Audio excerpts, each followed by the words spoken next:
छत्तीसगढ़ में चुनाव के पहले अब संविदा कर्मचारियों का जो प्रदर्शन है वो लगातार बढ़ता जा रहा है। जहां कुछ दिन पहले तक जिलों में प्रदर्शन हो रहा था, वहीं अब छत्तीसगढ़ की राजधानी रायपुर के स्तूता धरना स्थल पर जो है 10,000 से ज्यादा संविदा कर्मी यहाँ पहुंचे हुए हैं अपनी मांग को लेकर के।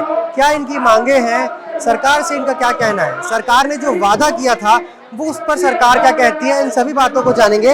मगर पहले उनसे बात कर लेते हैं कि आखिर वो यहाँ आए क्यों हैं। आज यहाँ पर 10,000 से ज्यादा आप लोग पहुंचे हुए हैं पूरे प्रदेश भर से।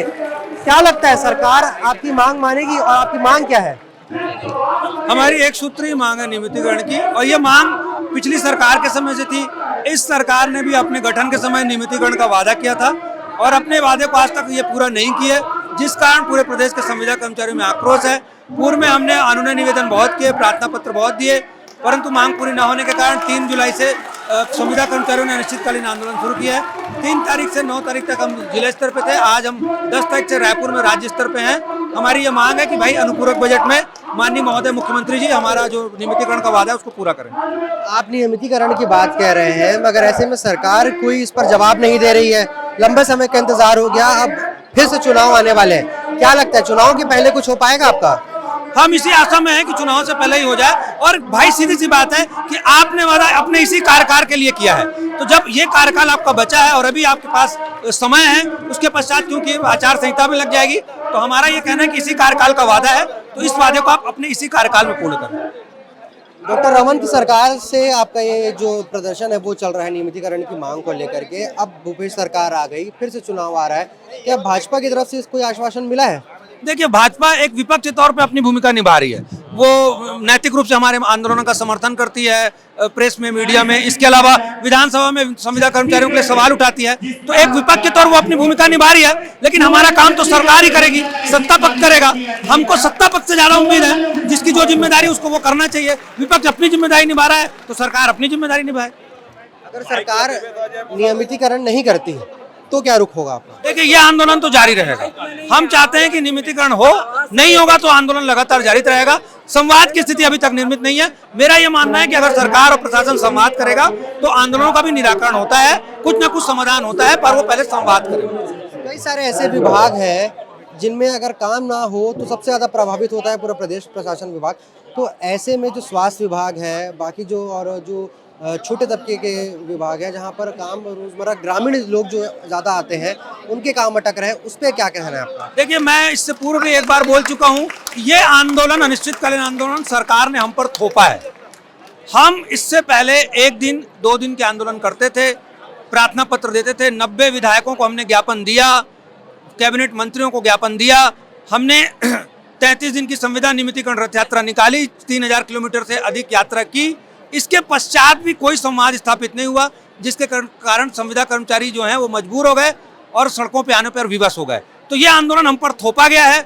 हम जनता को जो भी तकलीफ हो रही है, जो भी समस्या हो रही है, उसके लिए हमें बहुत दुख है, बहुत खेद है, पर ये इसकी पूरी जिम्मेदारी सरकार की है। क्योंकि आंदोलन शुरू करने से पहले भी हमने 10 दिन पहले कहा था, 23 जून को हमने यहीं पर एक कार्यक्रम हुआ था, यहीं धरना स्थल पे, जहां हमने ज्ञापन के बाद कहा था कि अगर हमारी बात नहीं मानी जाती है तो 3 जुलाई से हम अनिश्चितकालीन आंदोलन पर चले जाएंगे।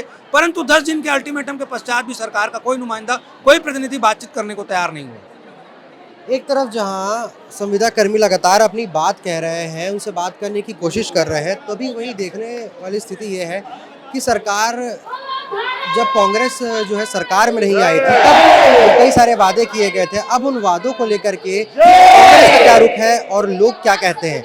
हालांकि और भी प्रदर्शनकारी हमारे साथ, उनसे बात करते हैं। कौन से विभाग से हैं आप? मैं मनरेगा विभाग से हूं और मनरेगा का प्रदेश अध्यक्ष भी हूं। एक तरफ जहां सरकार मनरेगा को मजबूत करने की बात करती है, तमाम तरीके की चीजें हैं, ऐसे में आपका प्रदर्शन पे बैठना अनिश्चितकालीन हड़ताल पर कितना प्रभावित करेगा? देखिए, सरकार को हमारे बैठने से, हमारे सर्व सुविधा जो साथी सभी के बैठने से बहुत बड़ा प्रभाव पड़ता है, जमीनी स्तर पर प्रभाव पड़ता है। हमने मनरेगा महासंघ ने पिछले वर्ष 66 दिवस का महारैली माता दंतेश्वरी मंदिर के चरणों से रायपुर तक के 400 किलोमीटर की पद यात्रा की थी।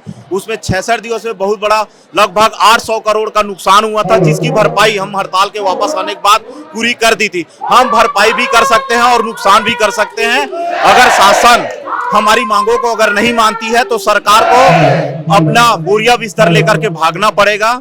हम नहीं चाहते कि हमारे जो जमीनी स्तर पे हमारे जो मजदूर साथी है, हमारे जो मध्यम वर्गीय परिवार है, वो हमारे कारण नुकसान में सहे, परंतु ये नुकसान हमारे सरकार के कारण से उनको सहना पड़ रहा है। एक महत्वपूर्ण बात यह आती है कि भाई आप लोग प्रदर्शन तो कर रहे हैं, ऐसे में पड़ोसी राज्य मध्य प्रदेश में जो फैसले लिए गए हैं उसको लेकर के आपका क्या कहना है? देखिए, हम माननीय मुख्यमंत्री मध्य प्रदेश शिवराज जी चौहान जी का हम स्वागत करते हैं। उन्होंने संविदा कर्मचारियों का दर्द को सहा है। उसने नियमितीकरण तो नहीं, लेकिन नियमितीकरण के बराबर संपूर्ण उन्होंने फैसिलिटी जो है समस्त संविदा कर्मचारी साथियों को दिया है, जबकि उनके घोषणा पत्र में नहीं है। मगर हमारे छत्तीसगढ़ सरकार 2018 के हमारे मंच पर आकर ये कहा था कि हमारी सरकार बनती है तो 10 दिनों के अंदर हम जो है नियमितीकरण की सौगात आपको देंगे, परंतु आज 4.5 साल हो जाने के बावजूद भी उनके द्वारा कोई भी प्रतिक्रिया नहीं दी गई है। हम चाहते हैं कि विगत 3 दिनों के अंदर वो अपना जो 10 दिनों का नियमितीकरण का घोषणा पत्र था उसको यहाँ पे हमारे मंच पर आकर के और हमारे सभी जो प्रतिनिधि साथी है उनसे संवाद करके नियमितीकरण का सौगात दे, तभी हम उसे सरकार पे लाएंगे। और भी लोग हैं, उनसे बात करने की कोशिश करते हैं कि कहां से आए हैं और किस तरीके से सरकार का रुख होता है और वो किस तरीके से अपनी बात को आगे रखते हैं। 10,000 की भीड़ लेकर संविदा कर्मचारी अब सरकार के सामने अपनी एक सूत्री मांग को लेकर अड़े हुए हैं। ऐसे में प्रदेश के कोने कोने से जो लोग हैं संविदा कर्मचारी है वो यहाँ रायपुर पहुंचे हुए हैं। यहाँ पर कुछ लोग हैं, उनसे बात करने की कोशिश करते हैं। कहाँ से आए हैं आप? मैं सारंगढ़ से। सारंगढ़ से आए हैं। कौन से विभाग से? मैं समग्र शिक्षा। आप लोग यहाँ आए हैं, 2017 से आपकी मांगे चल रही हैं। सरकार जो मौजूदा सरकार है उसने कहा था कि भाई हम सत्ता में आते ही नियमितीकरण करेंगे, मगर अब नियमितीकरण को लेकर के आपको सड़क का रास्ता अपनाना पड़ रहा है। क्या कहना है आपका?